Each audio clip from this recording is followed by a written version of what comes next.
To understand aspects of racism, we need to understand aspects of different types of racism and what forms it takes, and this is what we need to understand. We need to understand our history, historical context, we need to understand that. But it's not about having money, it's about having wealth in it, and wealth, it comes in different forms, you know what I'm saying? You could be wealthy in a health sense, your community could be wealthy in a health sense, and in some aspects we are, and in some aspects we're not in it. In a mental health sense, the black community is not healthy compared to other communities, innit? Why is that? Well, I mean, I personally think it's a lot to do with racism.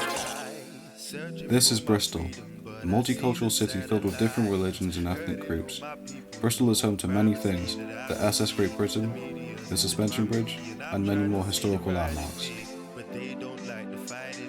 Yes, Bristol is home to many beautiful things, as well as amazing things made by man. However, Bristol is a city that thrived off of slavery. Just as many of us have our own dark secrets, Bristol is no different. Bristol is home to about 442,500 citizens, from a survey taken in 2015. I have lived in Bristol for about 11 years. Ever since I came to Bristol, I have been interested in a huge topic: racism. My name is Charlie Dunrod, and I am an independent filmmaker. Growing up in Bristol has shown me that racism still exists today. I believe this because of many stories I have seen in the media, such as St. Paul's Carnival being cancelled due to lack of funding. Many others share my opinion, perhaps for many more reasons. Why is it there is no funding for an event that takes place each year that supports community cohesion, but yet there's funding for Harbourside Festival, Gay Pride and other festivals that encourage bringing communities together? However, I'm not here to talk about these topics.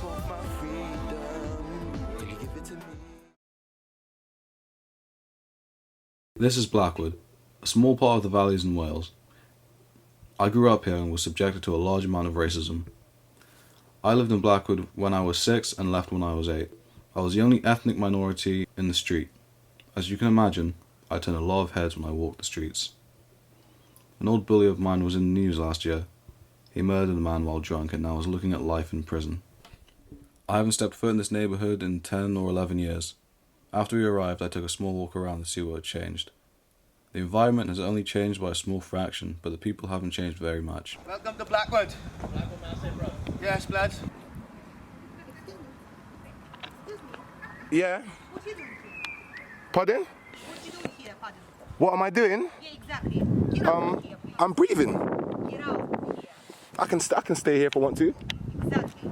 Yeah, I can stay here if I want to. As me and other members of the crew walked around, a few teenage boys looked at us. Ben, who was also filming, asked them if they were alright. Yes, boys, you right, yeah? They replied, Okay, cool, man. Have a good one. Cool, man. showing the stereotype of black people, being gangster and using the word blood. It may not be racial discrimination, but they were mocking us and making judgment of the colour of our skin, and started poking fun at a racist stereotype that has been branded on the black community. Using the word blood, thinking that all black people talk like this. Here, old area, I used to walk to the bus stop every morning. I'm back. So where we going now, fam? I'm gonna go pay a little visit to my old school. As me and the other cameraman were getting shots of my old school, 4 teenage girls started shouting in our direction from the park across the road, "What are you doing?" in an aggressive manner.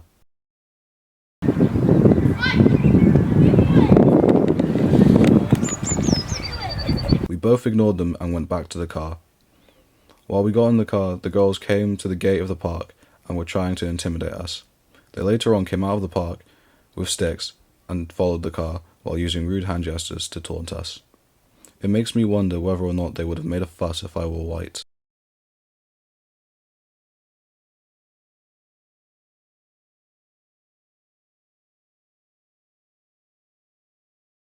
After going through a large amount of trouble in Wales, my mum decided to move out of the valleys and into Bristol to escape the racism.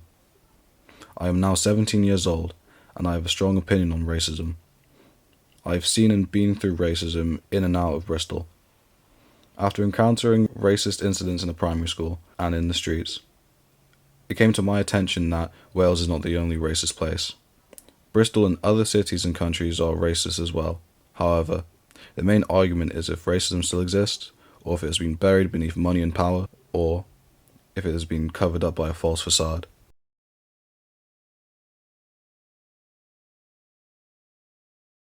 I decided to take it into my own hands and to find out myself. I started this documentary in late October of 2014, but I had to put it on hold due to my GCSE exams. I've done a large amount of research prior to this documentary.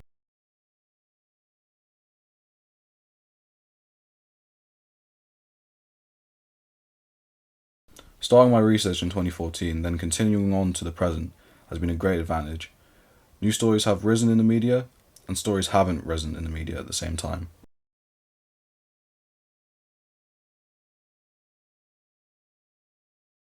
According to a recent poll, Bristol has been named one of the best cities to live with in Britain. This statement may not be true. After doing an extensive amount of research of racial discrimination within Bristol, I can say that some people may not agree with this statement to an extent. In the late months of 2014, I discovered an article which inspired me to start this documentary.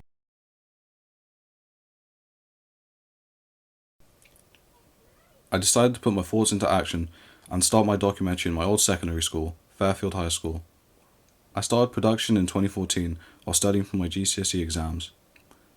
So I asked for permission from my head teacher and she agreed to let me film within the school and to get what I needed. During my time at Fairfield, I did not see any racist incidents take place within the school. That is why I thought it would be a great environment to begin shooting. Fairfield is a multicultural school and I wanted to see who else has gone through any racism, and I wanted to see how they felt and if they think racism still exists. I asked teachers who taught different subjects, and I wanted to ask students from different years what they thought on racism. I would say racism is when you're discriminated to or discriminated against for the colour of your skin. It's just discrimination based on someone's culture.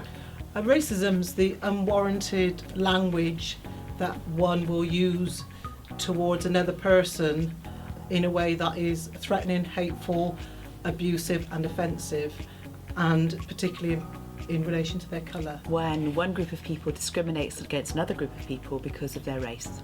Discrimination or prejudice towards someone because of the colour of their skin or their race.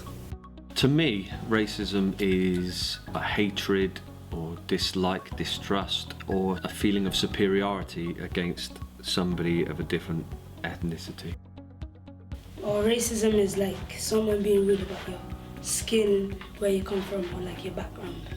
When somebody does something that hurts or offends somebody, or says something that is based upon their race. So somebody's judging somebody or making a comment based upon their race.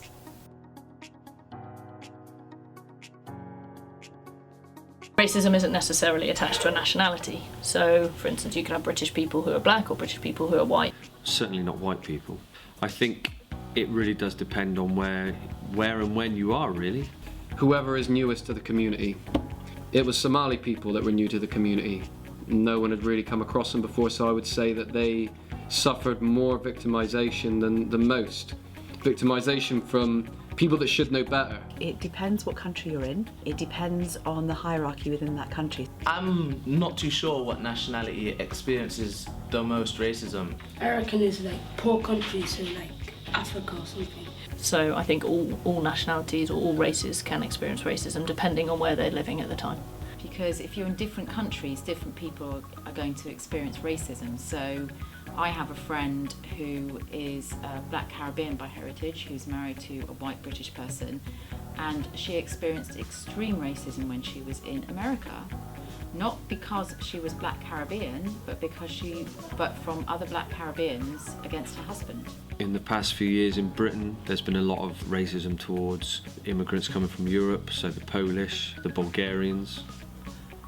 I think there's a cross-section of racism in Britain. Anyone can receive racism. Any minority in any country can receive racism because that seems to be how humans are. Certainly in the 50s, people that experienced racism would have been people like my parents who came from Jamaica, African, Asian, Polish people, and obviously Irish when they came to the UK. I think most nationalities in Britain who are ethnic minorities have faced racism at some point. I don't think I'm in a position to say who experiences it the most.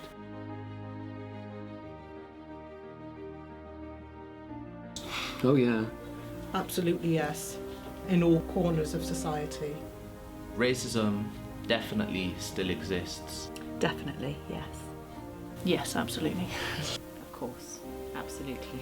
Just a bit. Definitely. I don't think you'll ever get rid of it. Probably in every aspect of society we have our prejudices.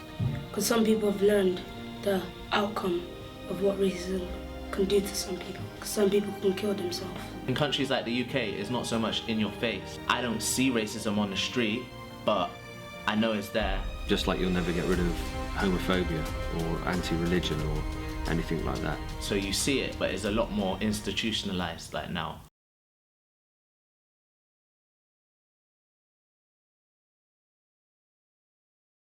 No. I've not experienced racism directly. I wouldn't say I've experienced out and out racism. No, I don't think I have. No. Not personally, no. Yes, I've had several experiences as a young person, as a child growing up. No, I've never experienced racism. I don't think I've ever been victimised because I am white. So I think it's fairly difficult to be discriminated against when you are, you know, the dominant culture. I'm not an ethnic minority. In the late 70s, me and a group of friends were walking home and we were chased by a white guy with chains. Growing up, we always faced people name calling. In school there was name calling, but that was the first kind of real experience of fearful racism.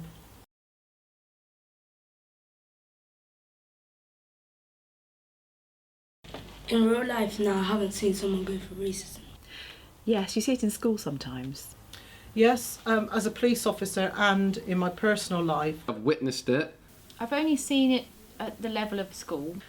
No, I don't think I've ever actually witnessed anyone be a victim of racism. One time I was with one of my friends, we were younger, so we were about 14, and a group of white boys came onto the bus. My friend's Italian, and they had a go at him for being Italian. Yeah, I've experienced students who have been treated in a racist way. We've had like neighbours who have had disputes. They were Asian, the other families were white. We had the constant barrage of abuse about going back to your own country. It's not humane, it's not what human beings should do. We shouldn't be treating people badly because of their race. I don't know, it's always been with us really, and you know, obviously when I was growing up in the 90s, it was just almost like normal. It was just like, yeah, it's just kind of how people behaved. I remember one instance where a girl's grandmother lived in Devon and she went to visit the grandmother, and when she came back to school she was saying, oh, I can't believe, you know, all the racism and people were so mean to me because they just weren't used to seeing dual heritage people. Some of my friends have told me they may have found it hard to get a job because of their name. In my previous school, we used to have children who would come in, particularly from Japan, because it was near Honda. And there was a child there that people were very racist to, and we had to do a lot of work with the school children, get them to think about their own values and their own morals and why they were behaving in that fashion. And he was very, very much about, I want to talk about this, I want to challenge this, and not just accept it. But you know, I don't know, I think everybody pretty much knows there's something wrong with what they're saying or what they're doing.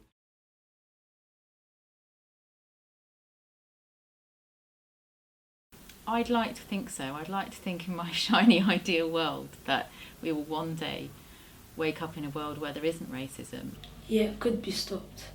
I think it can be stopped through education, but it's a big job. But I think we've got a duty to do it. No, I don't think it can. I think through education it can. I don't know if you can ever stop people from being racist. I don't think racism can ever be stopped. I don't think so. I think this is the way it's set up at the moment. If you explain to the person who's been racist the effect that could happen, maybe they'll understand and they'll stop. Yeah, I don't think you can ever stop everybody from putting aside all of their prejudices. So I don't think it can be stopped.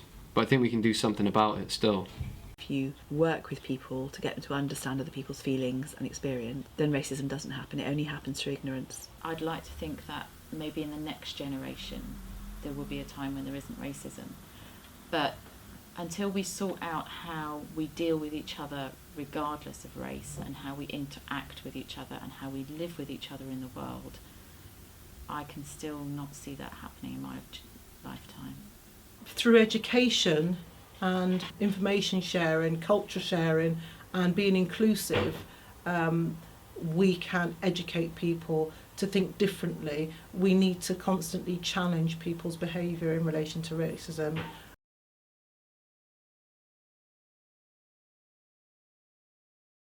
Under the Race Relations Act, yes, there are penalties where you can be arrested and prosecuted. In the UK, you can't get punished just for being racist. We have freedom of speech and freedom of expression, and, you know... Definitely. So in school we punish it like any other breach of the rules. In school, if someone was racist, yes, there would be some sanction. I'm not sure what that sanction would be. In the school, it's treated as very serious. In this country, it's illegal. Yeah, I think when someone's being racist, I think they should be put in jail. The law recognises that racism can be something that causes crime and actually deals with it with the severity that I think it should. There might be a racist view, but you can get punished for acting on those views, and that would be considered a hate crime, and there's certainly punishments for that. Students are, depending on the seriousness enough, either placed in internal suspension or external. But again, it's about, this school is about restorative justice, as you know. So whoever has perpetrated that will sit with the victim of that and talk that through and how that feels. And hopefully we change people's behaviour, because you can punish people, and all the research in the world shows punishing people doesn't change their behaviour. It's actually getting them to understand how what they've done can inflict on another human being.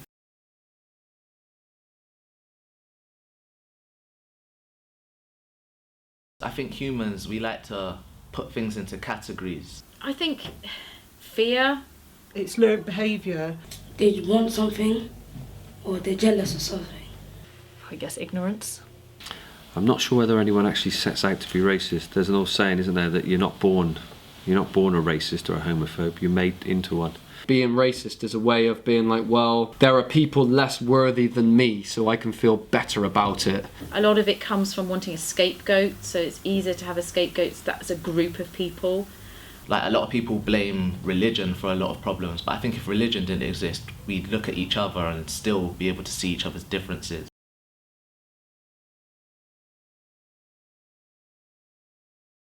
It would be peaceful, no conflict. Probably a world with no war or conflict. I think the world would be a much nicer place to live. I think it would be a happier place for those who have received and been victims of racism. See, an ideal answer, Charlie, would be to say it would be a beautiful place, but I'm afraid to say I don't think it would be. That's the kind of world that I'd like to live in, a world with no racism. With racism, it means no prejudice. With no prejudice means people are taken as individuals and everybody's got sort of conscious of each other's needs. If there wasn't racism, I'm sure there'd be some other form of discrimination to take its place. There would still be hatred in the world, I'm afraid, but it'd just be a different type of hatred. After asking each person a few questions, Miss Mangum shocked me with some information. I went to a meeting of business leaders in Bristol yesterday, and I looked around the room and there was no ethnic minority representation at all. There were 120 business leaders from across Bristol in that room.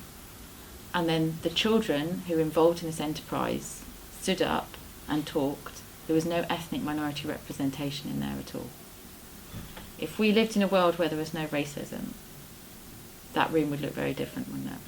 I went with Miss Spence to a heads meeting, and there were 2,000 schools represented there.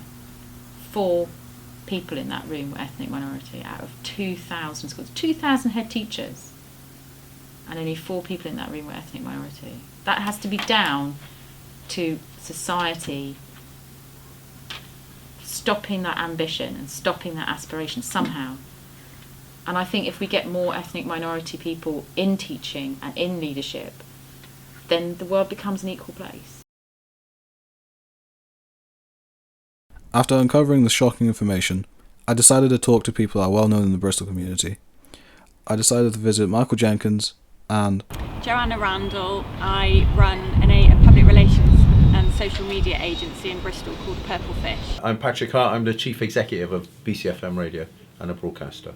Michael Jenkins is an independent filmmaker who is well known in the Bristol community. Since 2 years have passed since I visited Fairfield, new events have taken place, so I asked a few different questions. People treating you differently on the basis of your race in a negative way. So racism, white supremacy is that ideology of anything that is non-white is inferior and anything that is white is superior, and it's all tied to power and keeping control of power. Definitely. Racism still exists today. Unfortunately, yes, it does exist. I mean, it's evident. People with power trying to divide and conquer us, but certainly racism exists today in different ways. So it wouldn't be in this country, in the UK, the straight name calling as such as maybe happened when I was a kid many years ago.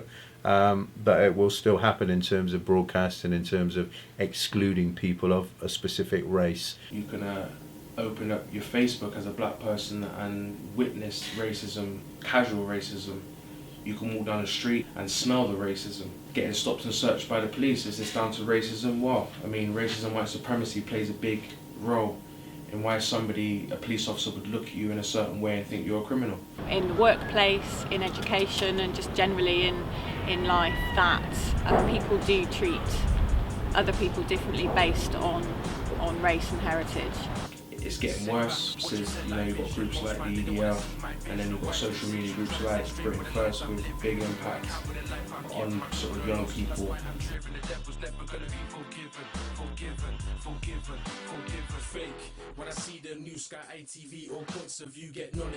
Yeah, I mean, of course, I mean, I experience racism many times in a week. I think indirectly, yes, I have. I've experienced racism. I was talking on my radio show this morning about the way that I am is based on my experiences as a kid growing up and racism. I've experienced racism in the sense of the most brutal and nasty forms of violence. I've experienced racism that made me angry, where my family or my mum and people were spat upon just going shopping.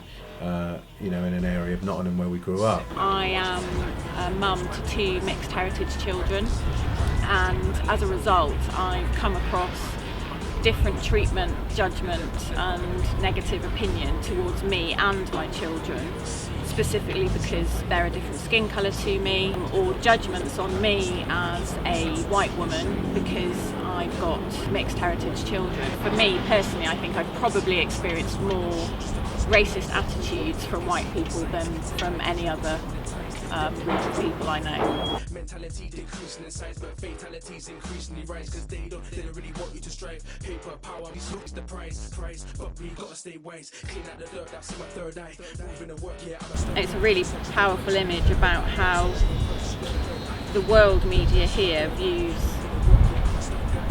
world events, I suppose. It just speaks 1,000 words. I mean, it's clearly showing you how all these different conflicts are going on.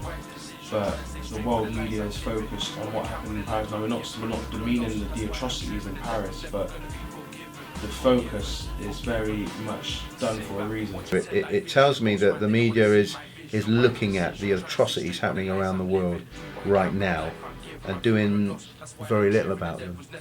If there were crimes, for example 9/11 and other atrocities that were perpetrated against people that the British and the West see are like them, in other words lighter skinned white people, Paris, Charlie Hebdo, a massive outcry. As Europe, for example, what this tells me is that we will focus on what happens on our own doorstep, but we will turn a blind eye and not focus on events that are happening elsewhere in the world because they are seen and portrayed as outside our point of reference and happening to other people over there, therefore not as important. That is the way that the media function. But actually seeing black children, Syrian children, refugees suffering, dying, being sexually abused, being murdered, their hospitals and homes being bombed, doesn't seem to be particularly emotive. After following along with all these news stories and articles I have seen in the media, then gathering these interviews and unlocking certain bits of information, I can say that racism still exists today and is stronger than before, not only in education, but also in general life. Sadly, I don't think it will change very much.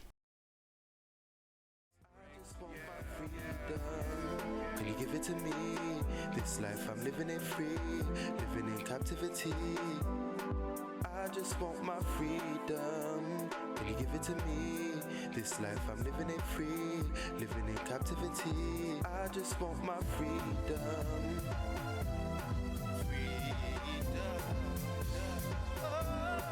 I just want my freedom. Can you give it to me? This life I'm living it free, living in captivity. I stopped watching television 'cause it told